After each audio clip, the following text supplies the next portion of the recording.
It's the weekly show about Pro AV with the hottest news in the AV industry. It's rAVe TV. Give it up for Steph and Gary. Steph and Gary. Hey, Steph, how are you? Hey, Gary, I am good. How are you? I'm doing great. This is going to be a great show. I can literally say that this is going to be a great show. I'm very excited. I will tell you why in just a second. First off, this is Gary K and Steph Beckett. We're coming to you live like we do every single Wednesday now for about 15, 16 months. We've been doing the industry's only live weekly TV show, which wraps up sort of everything going on in the industry that is hot that you should know about. And we come to you live in 5 places at ravepubs.com, youtube.com/ravepubs, on LinkedIn, Facebook, Twitter, all those places simultaneously. Steph, how's the weather over there? Oh, it's hot, in North Carolina, we have 2 moods. It is hot and humid or cold and still humid in the winter. Right. So right now we're still in hot and humid. Gary, how was your weekend? You were in California, right? Yeah, I had a good time. In California. I went to visit Epson, as you know, on Monday, and I had a lot of fun. How was your weekend? It was good. I saw a really scary movie. I don't know if you like scary movies like that, but Barbarian. Yes. Oh my God. I saw it too. So what good. A weird movie. Like what a weird movie. But it was so good. Like, I'll never think of I'm a Mac again. The same again. Yeah. You know? It was everything that I want in a horror film. So I think it was so good. It was just, I have not seen a good horror movie in the theaters in like years.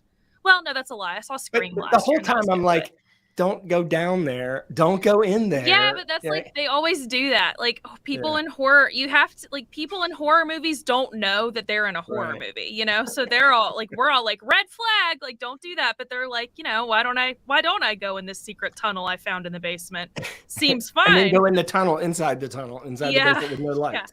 Yeah. Of course. Yeah. I saw it with Emily Padula, and she is not normally a scary movie person. And so she's like screaming in the theater. But that was just a good, fun experience. I haven't done that in a long time. So it was good. And it's been a long time since they've had a naked, scary naked woman attacking people.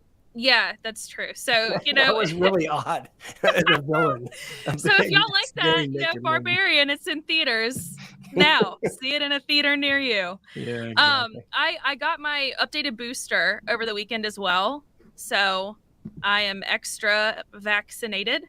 So, I haven't got mine yet, but I'm planning on doing it. You're the one that told me I should go to Walgreens and it's available. So I'll definitely do that this week. And I shared something on my Instagram story because I got both my flu and my updated COVID vaccine because I was like, might as well get both. And I put something on my Instagram story like, am I going to die? Because I was like, I'm probably going to feel really bad tomorrow. But I think that people who were anti-vax from my hometown thought that I was one of their own. which does not make sense because I literally posted about getting my 4th one. So then I had to post a notes app, a clarification, like a celebrity. So, You are a celebrity, Steph. Trust me, you're a celebrity. Oh God. But so I'm, that was interesting. So I teased up front that we're going to have a great show today. A couple things. First off, Crestron's having their 50th anniversary today. Today's their 50th anniversary. And we have a special guest on from Crestron who's going to join us and not only talk about their 50th anniversary, but also live respond to the claims from Aurora Multimedia about there's a battle going on back and forth about them. We'll talk about that in just a second. So we have Brad Henson from Crestron live here on rAVe TV. First time Crestron's been on rAVe TV live. We talk about their products and their technology a lot. And of course, they're one of the big glue companies in our industry. So, but I want to talk about my visit to Epson. I had a chance to go to Epson, and Epson just moved into a brand new building I want to say 5 or 6 months ago, but it's interesting. Their biggest day, they've only had 25% occupancy. I'm curious when we talked to Brad too, what the occupancy at Crestron is, but Epson, they only have about 25% occupancy of a building that fits a couple thousand people.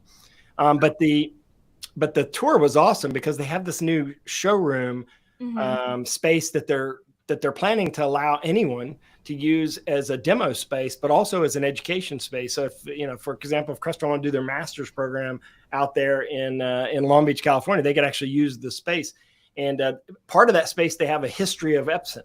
And I didn't know the history of Epson. The history of Epson is kind of interesting. The first product was called the EP100, which was a large form factor printer. That literally was an inkjet printer back in the 50s, right? You think about, or actually it was a little longer, maybe the 40s.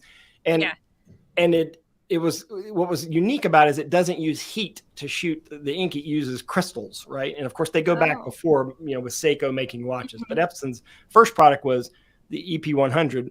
Well, the follow-up products to that were created by the sons of the founder, and the EP was the first product. EPSON. So Epson is the sons of the founder. Isn't that kind of interesting how they came up with that? Yeah. And so I had a chance to, and I did an Instagram story, which, I'm not that good at compared to you, Steph, but I did. I'm not good at that either. There's a reason I'm not on our social. Let's run the Instagram story and let people see the little tour that I did at their facility. Hey everyone, it's Gary K, and today I am at Epson, and I'm going to get a tour of their brand new facility, and I'm going to take you with me a little bit today.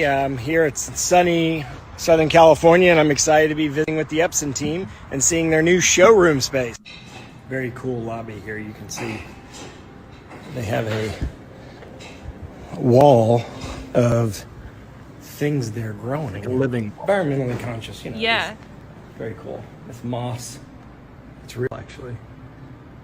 I don't know how they water it. That's what I'm wondering, how they water this, but I'm sure it gets done. Hey, now this is not an LED. Of course not. We're at Epson. This is two 220 projectors with short throw lenses making that wall, and that's Rafiq Anadol artwork, of course. They've had a long relationship with him. We're starting our tour. All right, we're inside the VTech here at Epson, Visual Technology Experience Center.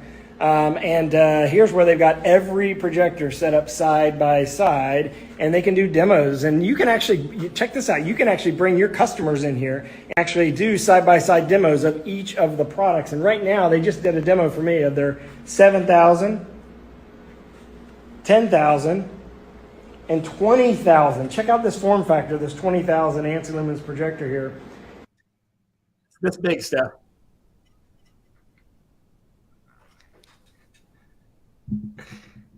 So this projects 20,000 ANSI lumens projector, which are about to launch, is about this big. Yeah. Weighs 18, 19 pounds.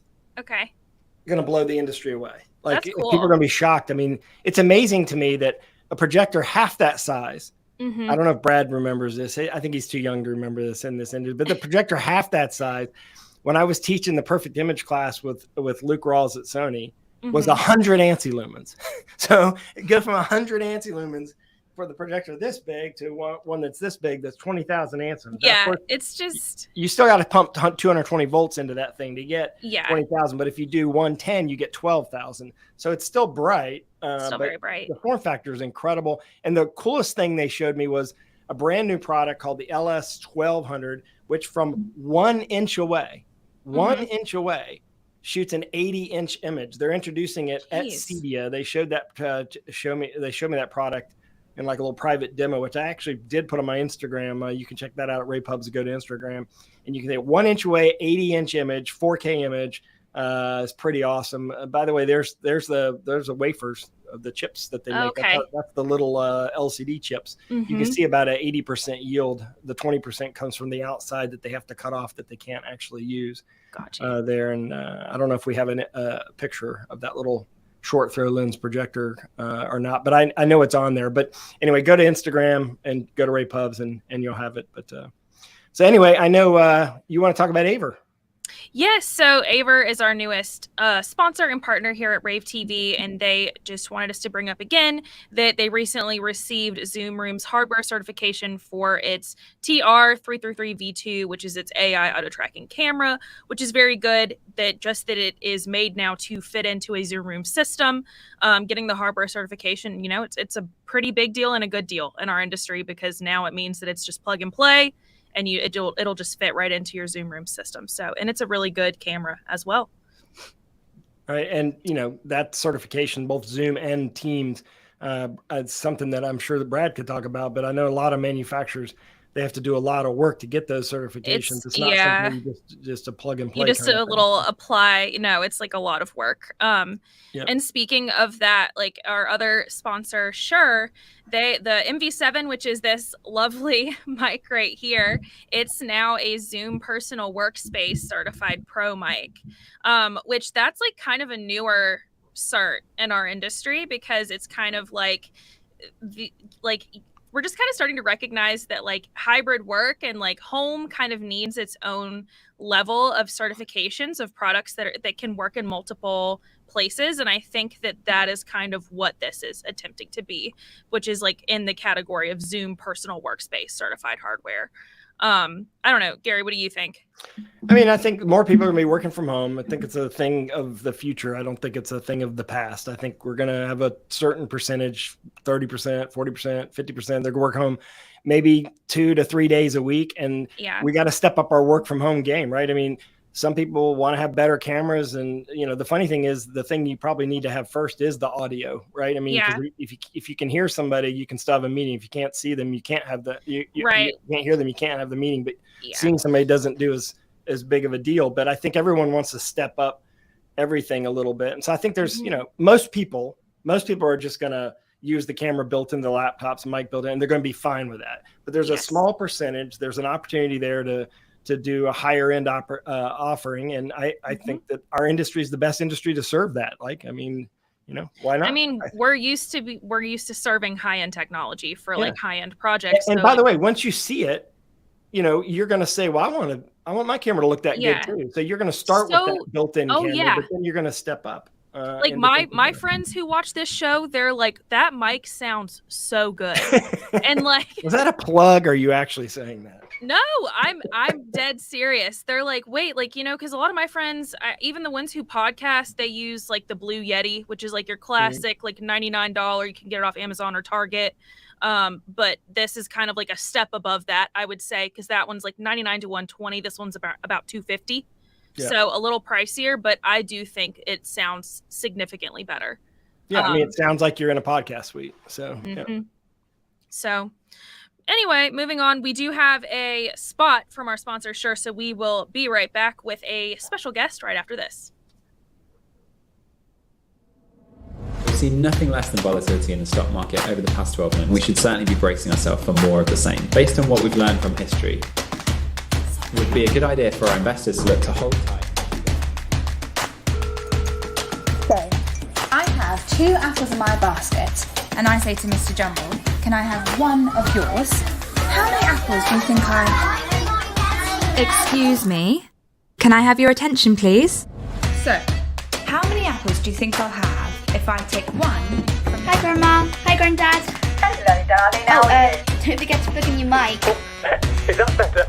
Can you hear me now? Yeah, loads better. Who are you waving at? Oh, it's just our neighbour. Sorry I'm late.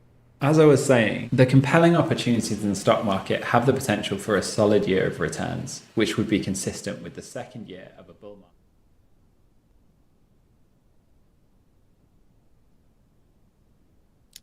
Hi, Carter. How's it going?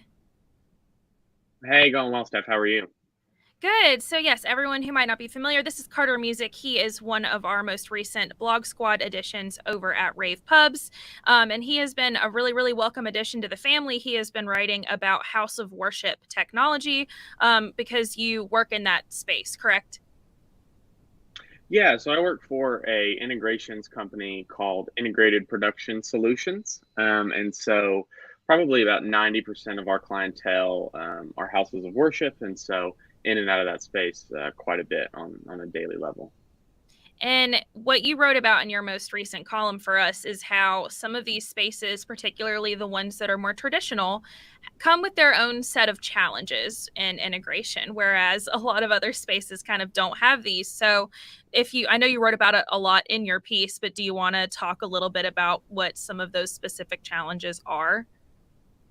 Yeah, so, obviously, if you were building a church today, or building a house of worship, you're really building this sort of like black box style space. So you see this with, some larger churches across the country. I know that you're from North Carolina, so like your Elevations of the world, Right. you have these sort of black box theater spaces, whereas 100 years ago, churches were built drastically differently, with a much more architectural emphasis. So the space itself is beautiful.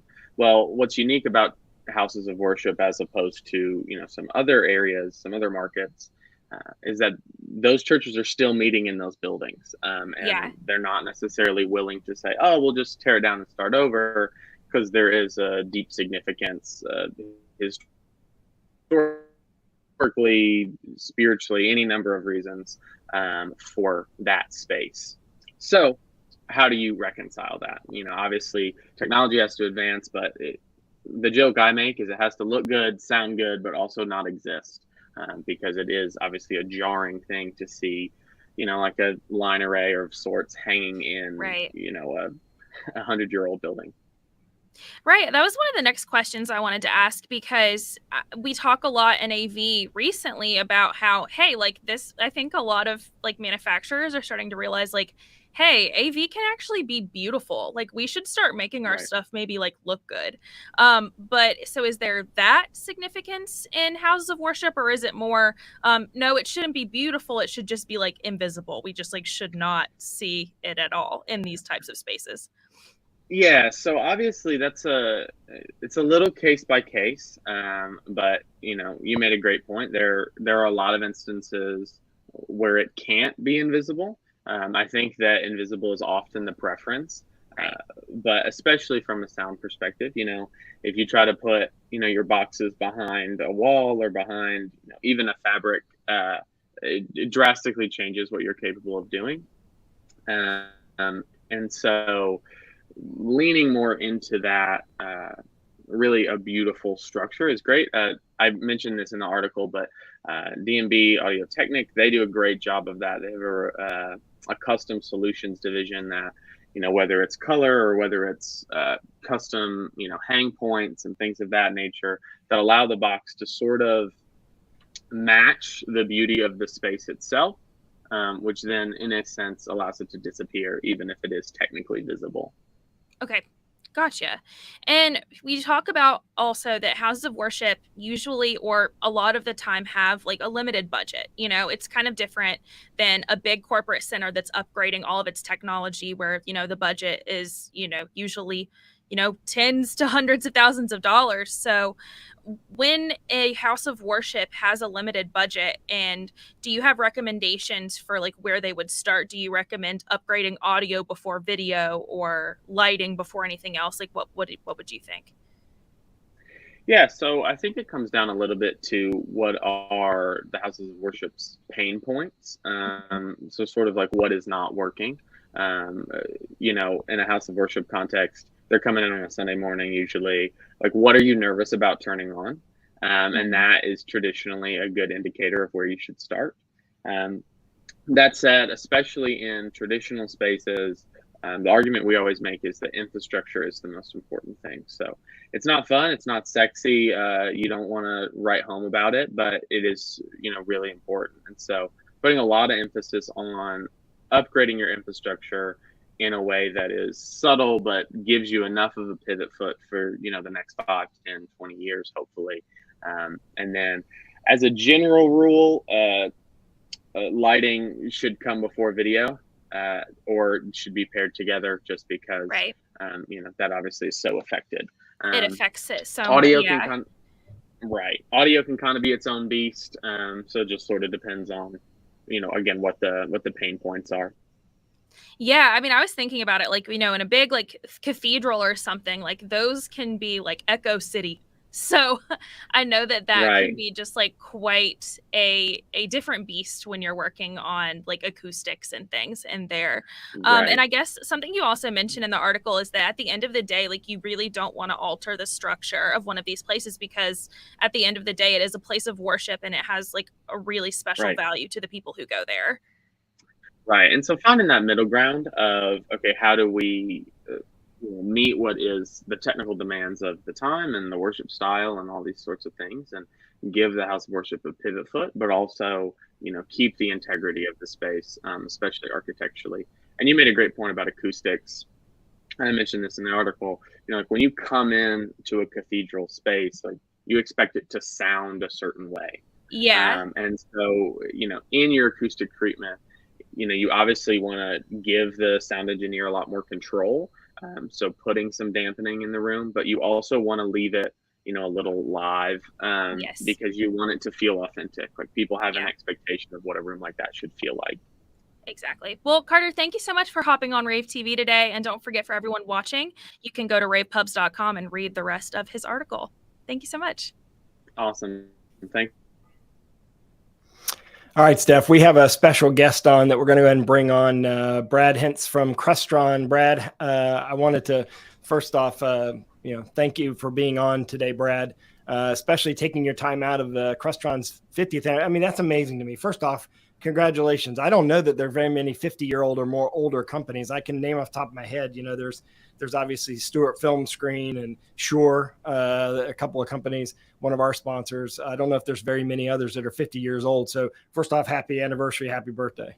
Well, it's an incredible company, right? Incredible people have built it to this size and over this time. And it's been great to work with Dan Feldstein and so many others that really built the company to where it is today. So yeah, it's a great moment. It's mostly an internal party for our employees, because that's really what helped the company grow, is all the passion and energy that employees bring every single day. Well, I want to address the issue that's kind of going on in the industry between you and Aurora. But first I want to ask you, I was at Epson, as you heard me earlier in the show, and they said about the biggest day they've had is about 25% of the people back to the office. Just curious where Crestron stands with back to the office. It's a good question, but it's we think about it a little bit differently now, though, right? I think that if you were to say just pure bodies in the building, any given day, you might be 25 to 40% back. But we also think about it differently too, because so much of the dynamics of the team have shifted during the pandemic, where a lot of people are actually remote. And so looking at the percent of people in the building isn't actually a very accurate gauge anymore. So it's kind of, the world is evolving, right? As we move into this modern work era, and how do we really think about the effectiveness and employee engagement? And butts and seats is not that metric anymore. Yeah. And you happen to make a lot of gear that helps people work from home anyway. So I think it actually benefits you. The issue that I think a lot of people have been talking about over the last months has been about supply chain, right? I mean, there's been supply issues. There's not a manufacturer out there that hasn't experienced supply chain issues. I think a lot of attention's been on you, because y'all are the ones that have been sending out bulletins saying, here's what's going on with supply. And a lot of companies have just been ignoring it and pretending like it doesn't exist. Because of that, I think you've been on the firing line. Because obviously, I hear things like Crestron says it's going to be 24 weeks and 50 weeks for this other product. But where are you with supply chain, and, what's going on? Because there's a lot of rumors out there, and I figured it'd be a good opportunity for you to set the record straight. Yeah, there are a lot of rumors. It's a difficult time for the whole world, right? We've all been living with it for a while, right? Remember last summer, we were talking about Ford F-150s parked in a field that you could see from space because there were so many of them. Right. And only now are they starting to recover. I think we're starting to see some really good signs. We've tried to be transparent and communicate with our dealers and with our customers. But in this moment of uncertainty, right, when conditions change a lot, it can be really challenging. I think that, Dan Feldstein will tell you, we've had several town halls with our dealers and our partners lately, that, we're committed to giving them the best information that we have so they can plan around it. But there's still a lot of uncertainty in the world. And, in our efforts to do so, sometimes we get a little beaten up. But ultimately, it really is out of a place of trying to be a great partner. And we'll share what we can. And I don't think anybody knew what the world would be like when the pandemic started. And nobody really knows what it's going to be like coming out either. And we're all doing the best we can to help set our industry and set our partners up for success. Yeah, and I think in some ways that your success also became almost in a way, I don't want to say troublesome, but also sort of made it hit your category harder because y'all were you were the leader in AV over IP. I don't know what the market share was, but somewhere I heard a number of people from Crestron say somewhere between 70 and 80% of the 1 gig AV over IP systems were NVX. So then when you couldn't ship them, companies like Aurora, who's one of the companies we're going to talk about today, they took advantage of that, obviously, and they can ship their version of the product. And I think the problem, and y'all are fine with that, I'm sure. The problem came in when y'all see messages come out from Aurora or vice versa. They see messages come out one side or the other, and then what you have is a battle between two companies that really probably don't want to actually be battling in public about this. But I thought maybe bring you on. Set the record straight. I mean, what's really going on behind the scenes? I mean, we saw a message that y'all sent a cease and desist from an email that they sent out a couple of weeks ago. Is that true? And how do you respond to it? Well, as published by Aurora, yeah, we did send a letter about the trademark and misleading claims and just said, hey, don't do that.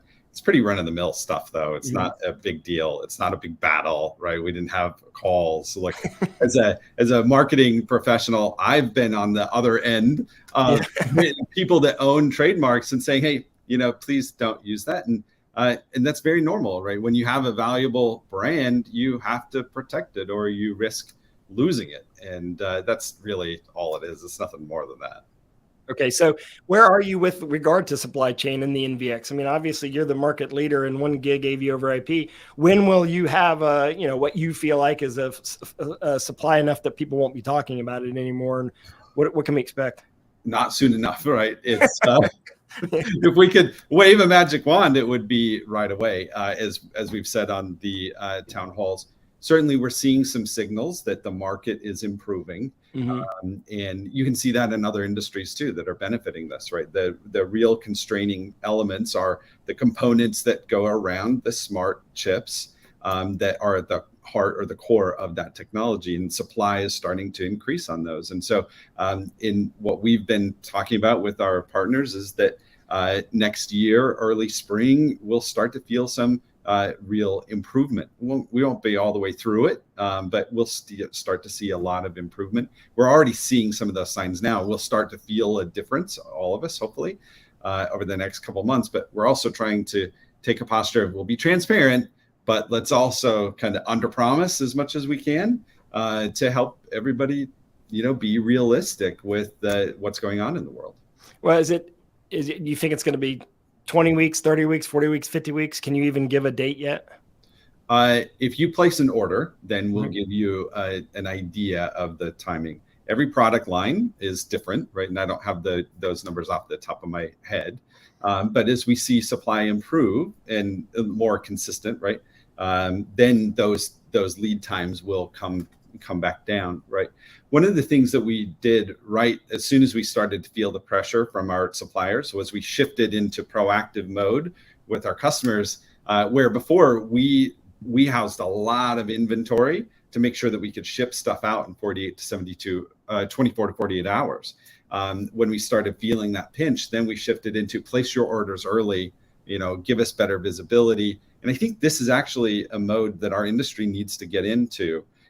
So it will help all of our manufacturers, that help everyone, right, to be planning a little. Well, having worked at Extron, I can tell you that we also, as an industry, created our own problem because we all adopted just-in-time production, which was great from a cash flow standpoint at that moment in time, but it's now hurting us because we can't pull in as quickly as we want to. Well, but supply chains around the world and across many industries were brittle, right? And people were talking about how brittle the global supply chain was. We've certainly felt that. And so there's a trade-off there. And we as an industry need to come together and help navigate through that. And so if our dealer, and we've had conversations with customers, we've had conversations with partners, we're like, I just got to finish this project. We're like, great, go over there and solve that with another product.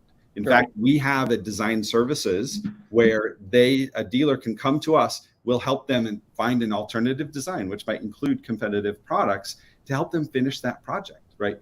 At the end of the day, supply will normalize, right? Or we'll help you plan around it, and that's totally fine. We'll still be here for you, but we understand you also have to finish a project right now. And so great, we're not going to fault you for it. That's actually that's good to hear. I didn't know that was your policy. So your design services team would even potentially put in an Aurora product if it needed to be to finish a project, is what you're saying. Yep, that's right. Totally. Yeah, we've done the response to the Aurora, technically, I'm just word for word from you, is there were a lot of paths Aurora could have chosen to address this matter, including responding professionally as an industry peer. Instead, Aurora chose to send widespread inflammatory emails. So this is how we got here today. As noted in our town halls, dealers looking to integrate competitive products, including Aurora, into their Crestron systems can use Crestron design services. Crestron's main priority is serving the customers at a time when they need us most, and that is where we will continue to focus our efforts. So you're literally saying, look, our Crestron design services will even spec an Aurora product, Extron product, somebody else's product, if that's what it takes to get the job done, if they can't wait, whatever your lead time is.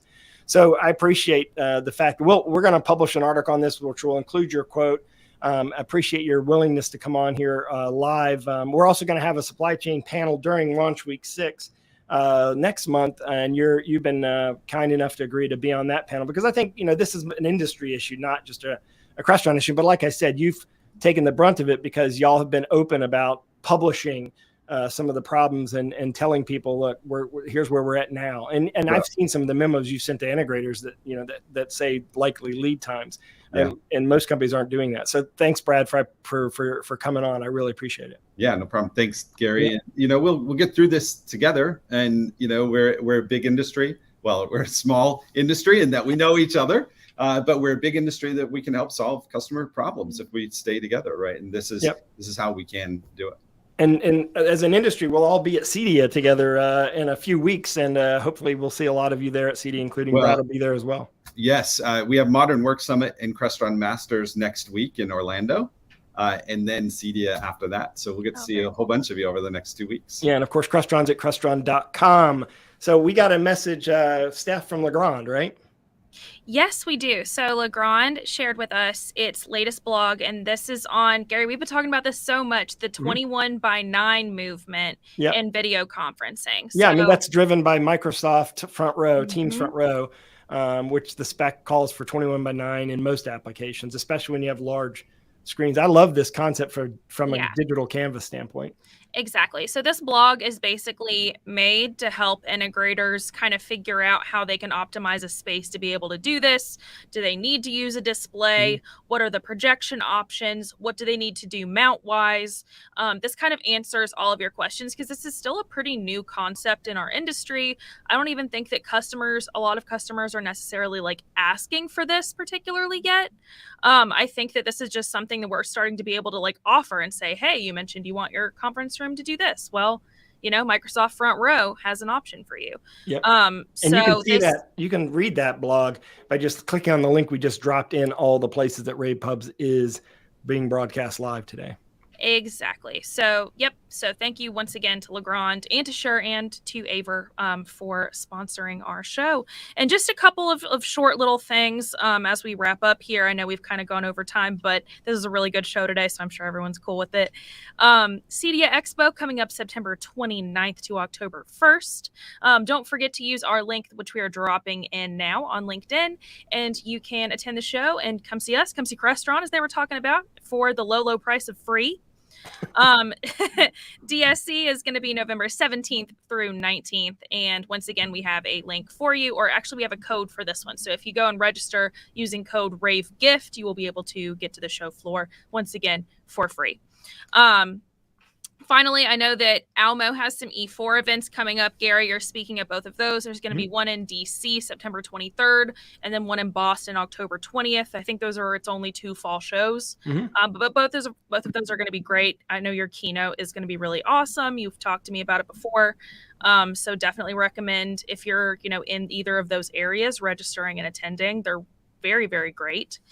And then finally, we've got a few virtual events coming up. ADI has a financial leadership in a changing world launch and learn, which is good for pretty much every segment of our industry. It's all about. This is something that everyone should attend tomorrow. this is business. So if you're in the business of business, like this is useful for you. This is about how to kind of solidify yourselves and your company to be able to, you know, kind of withstand anything that comes up, any kind of inflation or anything that we're going through right now with the economy. This is going to be how you learn to, like, you know, propel you and your company to success. Another one, what you need to know about the metaverse that is coming up. That is September 20th at 2 p.m. Eastern. And that is basically, we have launch week. We got launch week too. Don't forget about launch week, October 24th to 27th. Just go to launch.com, LAVNCH.com. This is Gary K and Steph Beckett. Thanks for watching our weekly TV show.